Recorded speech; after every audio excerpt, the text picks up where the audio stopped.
seja bem-vindo, seja bem-vinda novamente. Bora continuar. A gente está falando de cumprimento de sentença, tá? De execução. E aí agora, nesse quinto módulo, a gente está no módulo 5, a gente vai falar só sobre a defesa, tá? Do executado. A gente vai conversar aqui como é que o executado agora vai se defender de tudo isso, né? De tudo que a gente conversou. Como é que ele faz, né? Quais são os mecanismos, quais são aí as possibilidades dele em relação à defesa no processo de execução, tá? Bom, primeira coisa, estamos falando de um cumprimento de sentença, tá? Estamos falando de um título executivo judicial lá, bonitinho. O que ele pode fazer quando ele tem um título executivo judicial e que ele quer se defender de algum modo? Primeira coisa, impugnação ao cumprimento de sentença, tá? Lá no 525 do CPC, a gente vai ter o procedimento para essa impugnação ao cumprimento de sentença, tá? É um meio aqui, né, que é dado ao devedor para que ele se defenda dessas ações fundadas em títulos executivos ali, tá? Quais são as características dessa impugnação, né? O que ele tem que ter? O que essa impugnação tem que ter para ela ser ali acolhida pelo juiz? Primeira coisa, a impugnação ela tem um caráter incidente, ela não é um novo processo, ela não é uma nova causa, ela tem um caráter incidente, tá? É um incidente dentro do processo, então é como se fosse a resposta mesmo, a contestação do executado, tá? Dizendo para você assim, ó, juiz, essa execução aqui tem um problema nisso, que a gente vai falar daqui para frente.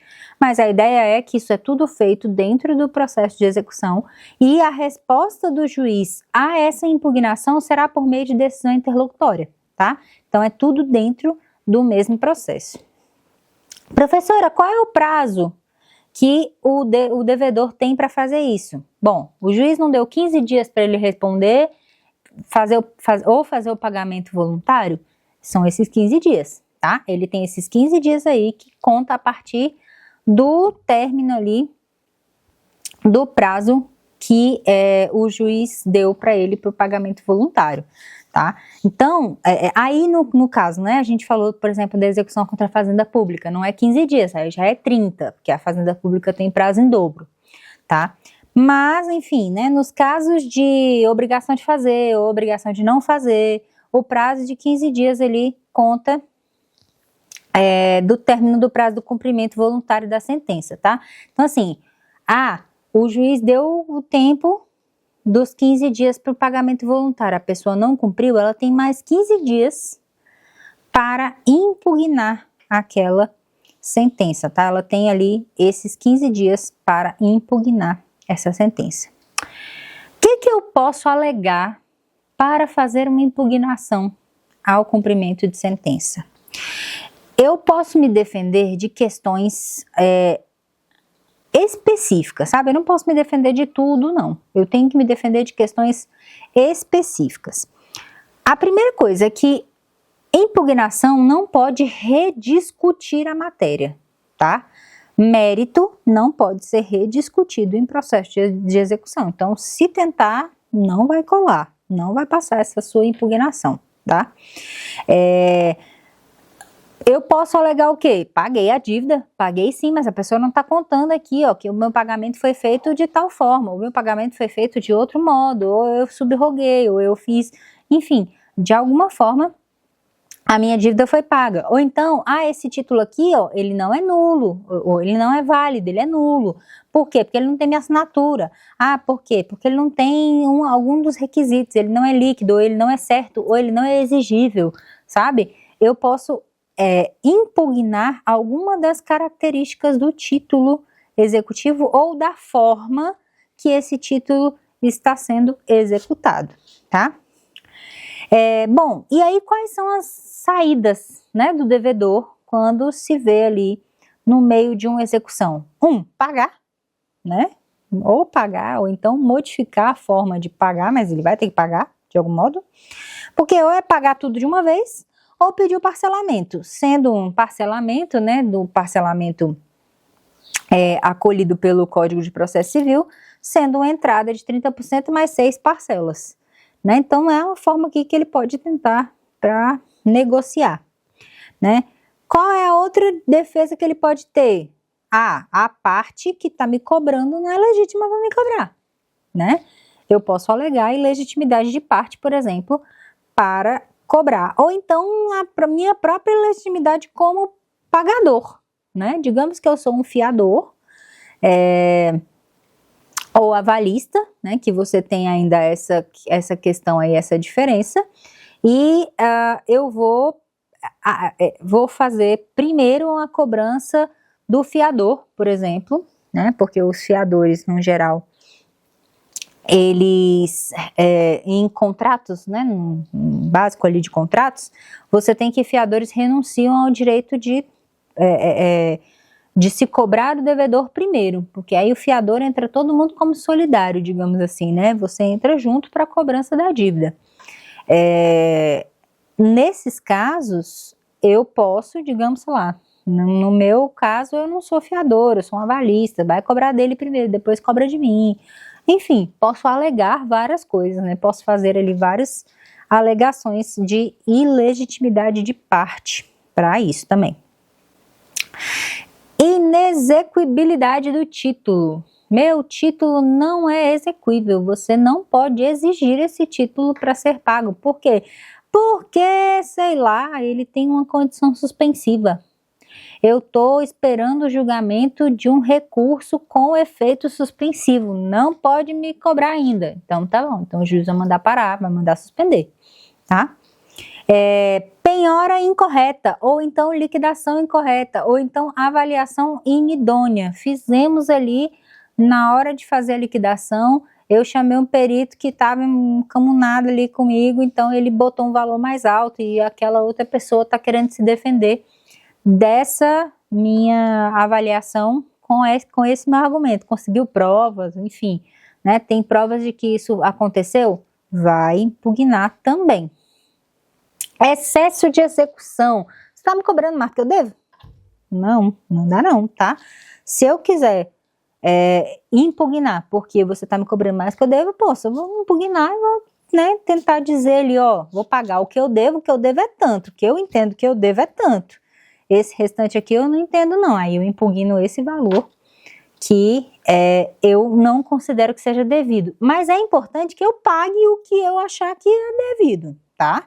Porque senão se eu demorar, né, pago juros, pago honorários advocatícios, todo aquele rolê que a gente já conversou nas aulas anteriores. Então assim, se eu estou sendo cobrado por excesso de execução, não deixa para não pagar nada, tá? Paga o que você achar que seja devido e o restante você alega excesso de execução, tá? E também posso alegar incompetência do juízo, né? O juiz que está julgando essa causa aqui não deveria estar julgando esse cumprimento de sentença, porque a ação tá lá no outro juiz, então tem que ir para lá. Isso é uma causa também de impugnação ao cumprimento de sentença, tá? E aí, olha só, a impugnação ela só vai ter o efeito, né, suspensivo se você pedir, tá? Em regra, a impugnação ela não vai suspender automaticamente a execução.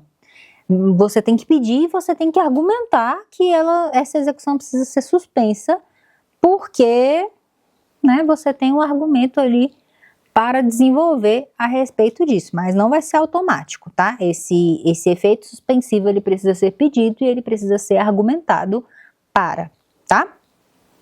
Bom, vamos lá.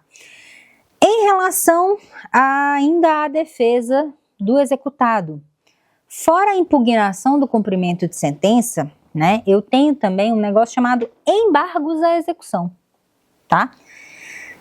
Bom, da mesma forma, né, que eu tenho lá o meu título executivo judicial, e aí eu tenho meu cumprimento de sentença, eu tenho meu título executivo extrajudicial e eu tenho a minha execução, eu tenho a impugnação ao cumprimento de sentença, porque estamos falando do cumprimento de sentença, e eu tenho os embargos à execução, tá?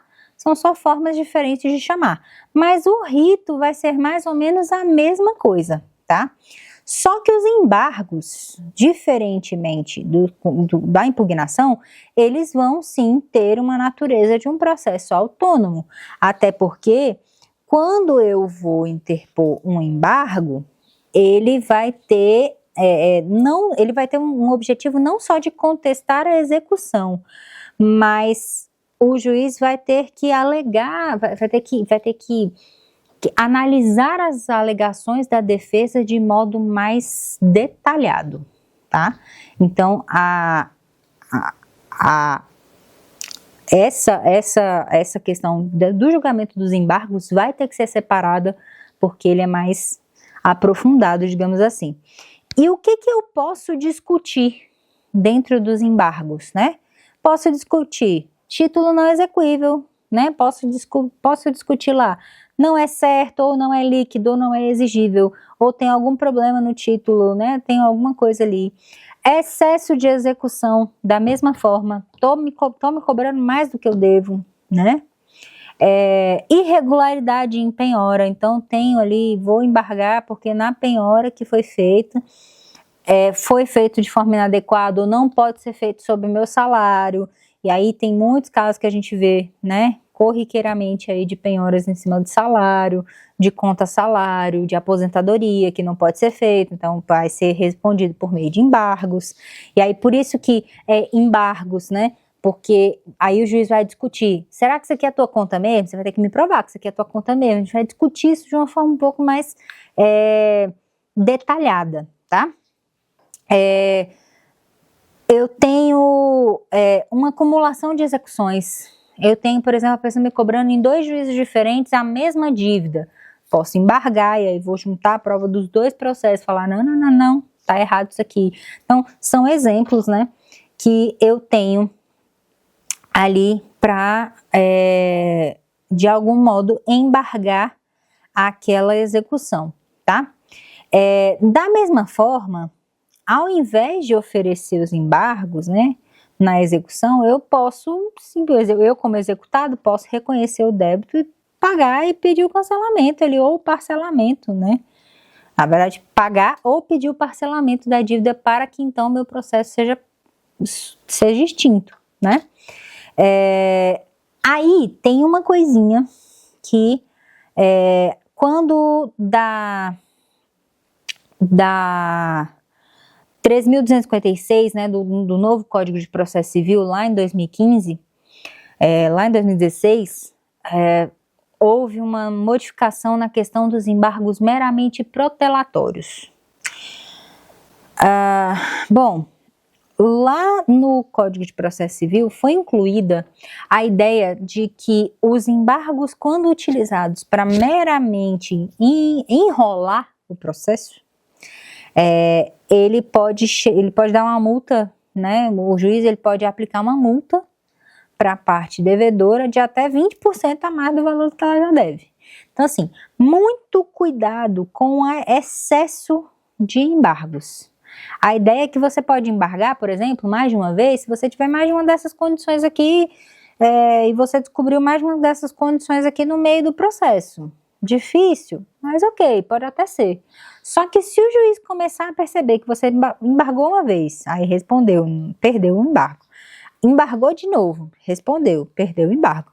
Embargou de novo, se o juiz perceber que você está fazendo isso para enrolar e não pagar a dívida, sinto muito, você pode ser condenado mais 20% de multa aí pelos embargos meramente protelatórios, tá? Então, isso é algo que a gente precisa ficar ligado. No mais, da mesma forma, os embargos, eles também não têm efeito suspensivo, tá? Você precisa solicitar esse efeito suspensivo de acordo com as condições, do mesmo modo que eu falei antes na aula de hoje, tá bom? Então, são essas aqui, né, as formas que o executado ele vai responder. Claro, né, que na melhor das hipóteses, que ele faça o pagamento de forma, da melhor forma possível, da forma em que ele seja menos prejudicado possível, até pelos princípios que a gente conversou. Então, se der para ele parcelar, ok, o juiz parcela, né? Mas que o objetivo da execução ele seja atingido, que seja a satisfação do crédito, tá bom? Bom, na próxima aula a gente vai conversar aqui justamente sobre esse ponto. Satisfizemos o crédito, ok, o crédito está pago. O que acontece agora? Ou então, assim, ainda não terminei de pagar, mas eu preciso que essa execução pare, porque a cada mês ela está me gerando uma dívida maior. A gente vai falar sobre a suspensão e a gente vai falar suspensão e sobre a extinção do processo de execução, tá? Então, é isso. Dá uma olhadinha no material, dá uma lida completinha, faz o exercício bonitinho. Qualquer coisa, entre em contato conosco pela tutoria e qualquer coisa eu estou à disposição. Até a próxima. Tchau, tchau.